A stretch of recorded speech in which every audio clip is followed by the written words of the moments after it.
Et yo les Madrilènes, c'est Alexandre, j'espère que vous allez bien les gars. Aujourd'hui on se retrouve encore une fois pour une analyse de joueurs du Real Madrid dans la personne de Eden Hazard. Vous avez été très nombreux ces derniers temps dans les commentaires à me demander mon avis à son sujet. Est-ce que pour toi Alex, il va percer enfin au Real Madrid? Est-ce qu'il va du moins remontrer le potentiel qu'il avait avant et tout son niveau au Real Madrid? Est-ce qu'il va nous éblouir à nouveau de son talent comme il le faisait à Lille ou à Chelsea ou avec la Belgique? Est-ce qu'il va nous aider à remporter des titres en Espagne comme en Europe? Du coup j'ai fait cette petite vidéo pour vous donner mon analyse et mon point de vue à son sujet. Avant de passer à l'analyse les amis, cette vidéo est sponsorisée par le site Maillotaille qui vend du coup des survêtements, des maillots de foot pour hommes, femmes, enfants, en tout cas de tout âge, tout type et tout ça. Ils vendent surtout des produits de qualité à bas coût, histoire de compléter ta collection par rapport aux maillots et surtout les produits de l'an dernier et aussi de la saison à venir. Ils m'ont notamment envoyé quelques maillots que j'avais déjà présentés en vidéo, du coup depuis le temps j'ai pu encore plus vérifier la qualité. Je peux vous assurer qu'au niveau de la broderie, au niveau forcément du flocage et tout ça, de la couleur du textile, la qualité j'ai pu tester, faire des foot avec et tout ça. Il n'y a pas de souci au niveau de la qualité, en tout cas je vous présente jamais de la merde, je teste toujours les produits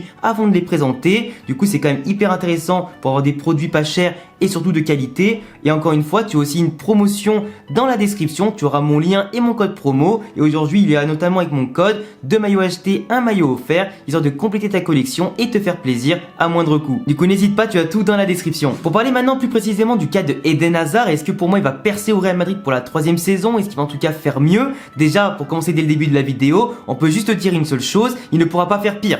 On sait tous qu'il nous a fait quelques petits coups d'éclat, des petits buts, des petits pénaltys provoqués, des petites passes D, mais trop peu pour un joueur de ce niveau, au prix auquel on l'a payé à Chelsea, lorsqu'il lui restait 1 an de contrat, au salaire auquel il est payé et par rapport aussi à l'importance qu'il a pris dans le foot mondial ces dernières années, par rapport à ses prestations en Ligue des Champions, en Première Ligue, à la Coupe du Monde, etc. avec le maillot de la Belgique, par rapport à tous les titres qu'il a pu remporter, par rapport à tous les espoirs placés en lui, par rapport aussi à toutes les étoiles passées dans les yeux des supporters quand il arrivait et tout ça, pour relancer un petit peu une ère post-Cristiano auquel en tout cas sur laquelle on tremblait tous un petit peu et qu'on attendait vraiment d'avoir de bons joueurs pour remplacer son départ, forcément on est tous déçus aujourd'hui. Il y a des attentes qui sont quand même extrêmement élevées. Il n'a pas su, comme il a dit lui-même, satisfaire les attentes autant du coach que ses coéquipiers et tout ça. Quand il est sur le terrain, ses limites, si on n'est pas à 10 contre 11, et de l'autre côté il ne fait absolument pas peur à l'équipe adverse qui arrive parfaitement à le contrer, que ce soit en vitesse, sur la technique, ils arrivent facilement à le stopper physiquement aussi. Et en parlant du physique, c'est aussi un joueur qui, comme vous le savez tous, a été très souvent blessé et qui en ce moment travaille extrêmement bien pour retrouver notamment un physique beaucoup plus fit par rapport au fait qu'il était en surpoids avant bien évidemment. Aujourd'hui on l'a clairement vu, il est beaucoup plus fit qu'il y a encore quelques semaines ou quelques mois quand on le critiquait sur sa prise de poids. On voit aussi aujourd'hui qu'il est extrêmement suivi par le staff technique du Real Madrid, de la Belgique, qui a pleinement conscience que c'est un joueur de grande qualité, qui peut faire la différence sur le moindre geste. Quand il a la balle normalement c'est un magicien, il se passe toujours quelque chose en tout cas quand il a le ballon au pied, donc forcément il faut le placer dans les meilleures conditions. On sait qu'aujourd'hui ce qui lui manque c'est la confiance, c'est un physique, c'est du rythme, d'enchaîner les matchs, et aujourd'hui c'est pour ça aussi qu'il va rentrer petit à petit dans l'Euro 2020 en étant un joker plus qu'un titulaire. En tout cas on l'a vu dans son premier match du coup avec la Belgique contre la Turquie, ou je ne sais plus qui c'était, contre la Russie, je crois contre la Russie pardon, on l'a clairement vu rentrer avec de meilleures intentions que durant ses derniers matchs avec le Real Madrid. C'est-à-dire que là il a fait des contrôles orientés, des petits gestes en tout cas assez techniques, il a fait des petits débordements, des petits crochets, il allait au duel, il allait provoquer, preuve qu'aujourd'hui mentalement il est déjà un peu plus libéré qu'avec le Real Madrid où il n'osait plus aller au duel, il n'osait plus percuter autant qu'il le faisait avant, il préférait plutôt faire la petite passe ou quoi, ou lancer le D1-2 et aller en vitesse pour la redonner, pour éviter d'être au contact, d'éviter les rechutes aussi. Il a aussi avoué à des moments qu'il avait un peu forcé, bon pas qu'on dise qu'il avait encore mal tout ça. Aujourd'hui il a pu bien se préparer avant l'Euro, il est encore pas à 100%, il a encore besoin de quelques entraînements tout ça, mais on a clairement vu aujourd'hui un Eden Hazard qui suit un plan parfaitement strict par le sélectionneur de la Belgique et son staff. On sait qu'il va devoir attendre avant d'être à 100% pour être décisif à tous les matchs, comme il a dit lui-même, mais surtout Eden Hazard aujourd'hui, en se sentant hyper important au sein du vestiaire, parce qu'ils savent très bien qu'ils ne pourront pas aller au bout de l'Euro sans un joueur comme ça, qui est exceptionnel, et qui ont besoin de lui pour faire la différence. Pour moi, c'est en étant de plus en plus confiant, de plus en plus constant, avec du rythme, etc., en prenant un petit peu de temps de jeu, en tentant des gestes et en les réussissant, qu'il arrivera petit à petit à se libérer, parce qu'à l'époque de Chelsea, de Lille, il avait quasiment jamais eu de blessure, c'est vraiment au Real Madrid où c'est assez comme par hasard mal passé pour lui, mais vraiment s'il retrouve le rythme physique et au niveau de la confiance, moi je pense vraiment qu'aujourd'hui l'Euro 2020 faut le voir pour lui comme une sorte de préparation physique à la saison prochaine. Il a dit lui-même que cette année ses vacances seront très courtes parce qu'il va continuer à s'entraîner même si au cas où la Belgique est éliminée etc, et qu'il va suivre un programme spécifique qui sera strict. En plus il va retrouver Pintus du coup au Real Madrid, du moins il va découvrir Pintus et sa fameuse magie de la préparation physique, et à mon avis il va arriver vraiment la saison prochaine en pleine condition de confiance, de physique, de mental. Et pour moi, c'est absolument ça qui est primordial, avec un Pintus qui va le remettre fit comme jamais vous l'avez vu. Et je pense qu'à ce niveau-là, si tu es bien physiquement, tu peux que être bien aussi mentalement. Et du coup, ses gestes seront de plus en plus précis, fluides, rapides. Son coup de rein va revenir. Et je pense qu'à ce moment-là, on aura vraiment le vrai Eden Hazard pour la 3e saison qui constate aujourd'hui qui serait sa dernière chance en tout cas de briller avant d'être revendu, je pense, pour limiter la casse au niveau du salaire dépensé, au niveau bien évidemment du transfert dépensé pour lui, de l'argent des transferts.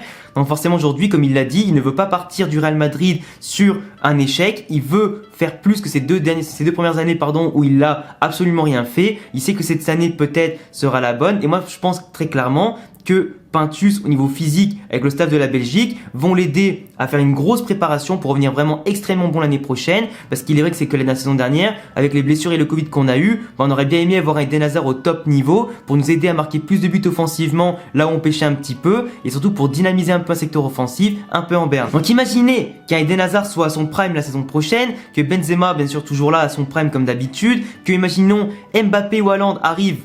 Ça serait quand même exceptionnel pour avoir un trio d'attaque hyper fluide, technique et offensif qui sera peut-être sûrement efficace. Donc franchement, on attend que ça. Pour retrouver les titres en Espagne et en Europe, ça passera aussi par un grand Eden Hazard, même si bien évidemment, on est allé en demi de Ligue des Champions sans son aide. On est allé gagner la Liga 2020 et des Supercoupes sans son aide. Mais aujourd'hui, imaginez que si Eden Hazard est à grand niveau, on pourra gagner encore plus de titres qu'avant sans lui, quoi. Donc la confiance, le rythme, le mental, ça va revenir petit à petit, ça j'en ai aucun doute. Après, on peut aussi parler vite fait tactique pour finir la vidéo sur le fait que Carlo Ancelotti va le mettre dans les meilleures dispositions possibles, soit avec son fameux sapin de Noël, le 4-3-2-1, du coup il sera placé dans les deux, c'est-à-dire pas en 10, pas en 9,5, mais plutôt en électron libre pour circuler entre la gauche sur laquelle il est préférentiel ou la droite des fois sur laquelle il aime bien déborder pour prendre la contre-pied les adversaires, ou des fois simplement jouer dans l'axe pour toucher un maximum de ballons, prendre confiance, diriger le jeu, des petits 1-2, des petits appuis, des trucs comme ça qui lui permettent vraiment de toucher le plus de ballons possible, se mettre en jambe, tenter des gestes qu'il va réussir petit à petit, prendre la confiance et bien évidemment tenter des choses qu'il ne faisait plus avant. Il y a aussi le choix du 4-2-3-1 sur le placer dans l'axe pour vraiment aussi encore une fois qu'il touche le plus de ballons possible, le mettre à gauche mais en électron libre, les clés du jeu mais de manière offensive et pas reculer sur le terrain ni exiler sur un côté. Eden Hazard aujourd'hui il a besoin de toucher des ballons, de combiner avec ses coéquipiers comme Benzema, avec on l'espère Mbappé s'il vient et tout ça, des mecs qui sentent le football et qui respirent le même football. Ce serait absolument exceptionnel d'avoir des joueurs comme ça qui se trouveront hyper facilement, qui pourront débloquer des situations qu'on pense à la base bien verrouillées. Donc en tout cas, pour résumer un peu mon avis, je pense que Eden Hazard aujourd'hui les amis va peut-être enfin briller. En tout cas, il pourra pas faire pire. Je le répète, il ne pourra pas faire pire. Et moi, je suis très confiant, je suis quelqu'un de très optimiste de base. Donc je pense vraiment qu'Eden Hazard aujourd'hui, que ce soit au niveau tactique avec Ancelotti, qui trouvera les bons mots et le beau rôle dans sa tactique pour Eden Hazard, qui va beaucoup compter sur lui bien évidemment pour remporter des titres. De côté Pintus et le staff de la Belgique qui vont tout faire pour le relancer physiquement. Le fait après que les coéquipiers ne demandent que ça, de voir le vrai Eden Hazard sur le terrain, que Benzema l'adore, que Modric l'adore, que Kroos l'adore, que à mon avis Mbappé va beaucoup l'aimer. En tout cas dans la Belgique, ils savent qu'il est très important pour remporter l'Euro. Et je pense que cette confiance-là et aussi la chaleur un peu de ses coéquipiers, ça va le ramener sur de bons rails. Et je pense très clairement qu'aujourd'hui, entre les objectifs, la pression de l'Euro, le fait qu'il y a un challenge à aller chercher pour lui, la Belgique, etc., chercher un titre avec la sélection, puis derrière enchaîner avec une belle saison au Real Madrid, c'est quand même quelque chose de beau à réaliser. Je pense qu'aujourd'hui il a compris ses erreurs passées, il sait maintenant aujourd'hui la chance qu'il a, il avance en plus en termes d'âge forcément, il est plus tout jeune, mais il sait qu'aujourd'hui c'est maintenant ou jamais. Donc voilà les gars, c'est tout pour cette vidéo. J'attendrai en tout cas tous vos avis par rapport à Eden Hazard dans les commentaires. J'attendrai aussi pourquoi pas vos analyses et tout ça. Proposez éventuellement d'autres sujets de vidéos pour les prochaines semaines auxquels je pourrai répondre en vidéo. N'hésitez pas aussi à vous abonner, cocher la cloche et laisser de gros pouces bleus si vous kiffez mes vidéos, mes analyses et le Real Madrid. Suivez tous mes réseaux sociaux qui s'affichent ici et en description. N'oubliez pas aussi la promotion sur le site de maillot taille, de maillot acheté à en faire avec mon code et mon lien en description. Et à bientôt les gars pour prochaine vidéo. Ciao.